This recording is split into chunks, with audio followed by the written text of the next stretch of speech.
Hoy vamos a meternos de lleno en una historia increíble, la de cómo una de las fuerzas aéreas más temidas del planeta fue prácticamente neutralizada de la noche a la mañana, y cómo la solución, una solución desesperada y brillante que encontraron en tierra, cambió para siempre las reglas de la guerra moderna. Y es que, ojo, ya en 1944, el general Eisenhower vio el futuro con una claridad que asusta. Entendió perfectamente que la victoria en la guerra moderna sería, por pura necesidad, una empresa conjunta. Ninguna fuerza por sí sola podría volver a ganar una guerra. Pues bien, casi 30 años más tarde, esa predicción se iba a enfrentar a su prueba más brutal. Un día que cambiaría la doctrina militar para siempre. Pero claro, para entender el shock que supuso todo esto, primero hay que entender qué pasaba por la cabeza del alto mando israelí en ese momento. Una fe casi religiosa en el poder absoluto de su aviación. Se conocía como Hakonceptia, o sea, el concepto. Y la idea, la verdad, era simple pero muy potente. La Fuerza Aérea Israelí era invencible. Ella sola podía garantizar la seguridad de la nación. Era, literalmente, el pilar estratégico sobre el que se apoyaba toda su defensa. Y de repente, en el día más solemne del calendario judío, ese pilar se vino abajo. El ataque sorpresa coordinado no fue solo un fallo de inteligencia, fue el colapso de toda una forma de entender la guerra. ¿Pero por qué? ¿Qué falló? Pues lo curioso es que la causa de este colapso no fue que los pilotos israelíes fueran malos, ni mucho menos. Fue una innovación tecnológica y táctica que pilló a todo el mundo con el pie cambiado. Una red de defensa antiaérea increíblemente sofisticada y densa. Lo que hicieron los egipcios, con una ayuda soviética muy importante, fue levantar lo que se llamó el muro de hierro de misiles, una idea brillante. En lugar de pelear caza contra caza en el aire, simplemente le cerraron el cielo desde tierra. Y aquí está la genialidad. La clave de todo este sistema es que no era un solo tipo de misil, no. Era una trampa mortal, con varias capas. Los SA-2 de gran altitud obligaban a los aviones israelíes a volar bajo, muy bajo, justo donde les esperaban los SA-3 y los cañones Silka. Pero el arma definitiva, el factor crítico que lo cambió todo, como se ve aquí, fue el SA-6. Era móvil, era casi indetectable e imposible de interferir con la tecnología de la época. Una jaula perfecta. Y el coste de intentar romper ese muro fue sencillamente devastador.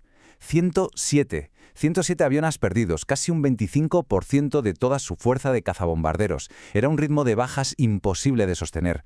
La doctrina de Hakonceptia no solo estaba fallando, estaba llevando a la Fuerza Aérea al desastre.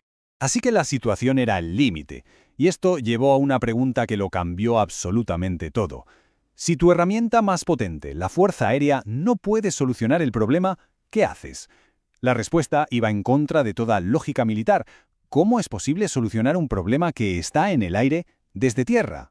Y aquí es donde la historia da un giro de guión total. La pura necesidad obligó a pensar de una forma completamente distinta. Si el problema estaba en el aire, pero la solución no podía venir del aire, entonces tenía que estar en tierra. Mirad, esto lo resume a la perfección. Por un lado tenías las operaciones aéreas de manual, como la Nutcracker 22, un fracaso absoluto. Y por otro, empezó a surgir una idea loca, radical, el SEAD terrestre. La lógica era tan simple como rompedora. Si los aviones no pueden cazar los misiles, pues que lo hagan los tanques.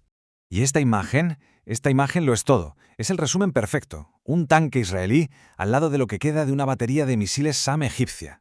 Es el momento exacto en que nace una nueva forma de hacer la guerra, en la que el poder terrestre se convierte en la mejor arma para dominar el cielo.